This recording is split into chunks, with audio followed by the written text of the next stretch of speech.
بسم اللہ الرحمن الرحیم۔ اذان کے متعلق آپ نے اس کے کچھ مسائل سنے، ٹھیک ہے۔ اب اذان میں جب اذان دینے والا کہتا ہے اشہد ان محمد رسول اللہ، ٹھیک ہے، تو یہاں کیا کرنا چاہیے؟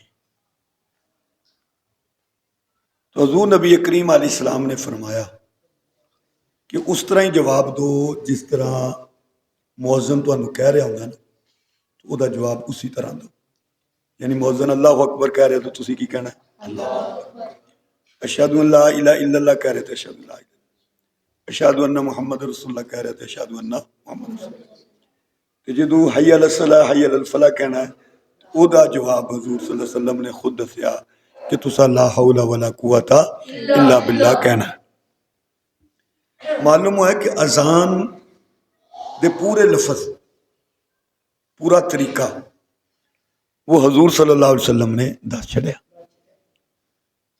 حضور نبی کریم علیہ السلام دا جڑا نام آیا اشہد ان محمد رسول اللہ صلی اللہ علیہ وسلم، اس نام دے اندر بعض لوگ تسی ویکھیا ہونا ہے کہ وہ اپنے انگوٹھیاں نو چومدے نے۔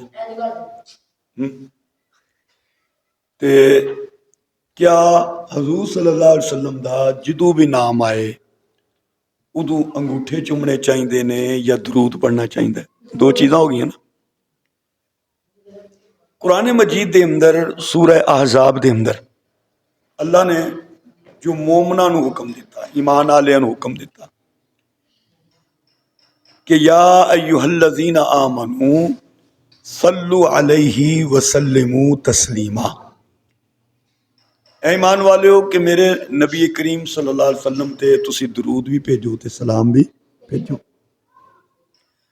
حضور نبی کریم علیہ السلام نے کی فرمایا کہ جدو مؤذن جس طرح کہے تسا اس طرح جواب دینا ہے، ٹھیک ہے۔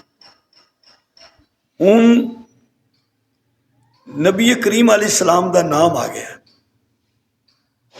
حدیثاں دیکھیے تو حدیثاں دے اندر یہ آندا ہے کہ حضور صلی اللہ علیہ وسلم فرماندے نے کہ جدے سامنے میرا ذکر کیتا جائے تو میرے تے درود پڑھے، انہوں 10 نیکیاں بھی ملدیاں، 10 گناہ بھی معاف ہوندے نے، 10 درجے بھی بلند ہوندے کہ جڑا حضور تے درود پڑھے۔ جدے سامنے حضور دا ذکر ہوئے، حضور صلی اللہ علیہ وسلم دا نام لیا جائے تو وہ درود پڑھے تو انہوں اے نیکیاں ملدیاں۔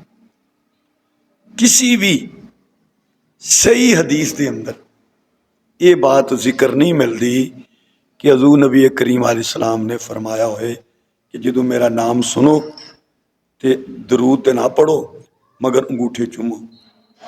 کسی بھی صحیح حدیث چے یہ گل نہیں آتی۔ ویکھو جڑا انگوٹھے چومدا ہے نا اکثر انجی ہوتا ہے کہ وہ درود نہیں پڑھتا، جدو سنیا انہیں جلدی نال اینج کر دیتا، درود نہیں پڑھے تو درود پڑھن والا ثواب تے رہ گیا اس کا۔ ہن انگوٹھے چومن دی یہ دے اندر کی حکمت ہے؟ بھئی ویکھو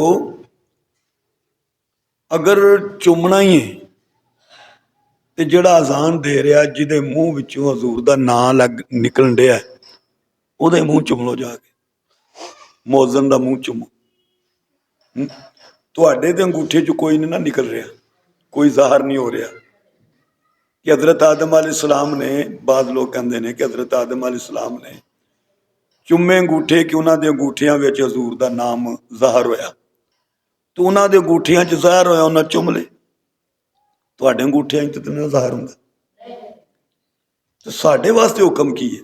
ساڈے واسطے حکم کی ہے؟ اللہ فرماندے نے صلو علیہ وسلموا تسلیما، درود بھی پڑھو تے سلام بھی پڑھو۔ تو لہذا جدو بھی حضور نبی کریم صلی اللہ علیہ وسلم دا نام مبارک سنے ہو تو کیا پڑھنا ہے؟ درود پڑھنا ہے، صلی اللہ علیہ وسلم پڑھ لو، درود پڑھ لو، ٹھیک ہو گیا۔ یہ درود پڑھنے دا حکم ہے۔ حضور نے فرمایا میرا جمعے والے دن میرے ہوتے زیادہ درود پڑھیا کر، جمعے دا دن آئے تو حضور دی ذات سے زیادہ درود پڑھیا کہ تہاڈا درود تہاڈا سلام یہ میرے کول پہنچایا جاندہ ہے، روزے دے اندر پہنچایا جاندہ ہے۔ تو اس لیے جدوں بھی نبی کریم صلی اللہ علیہ وسلم دا نامی اسم گرامی سنو تو حضور نبی کریم علیہ السلام تے درود پڑھنا ہے، انگوٹھے نہیں چومنے۔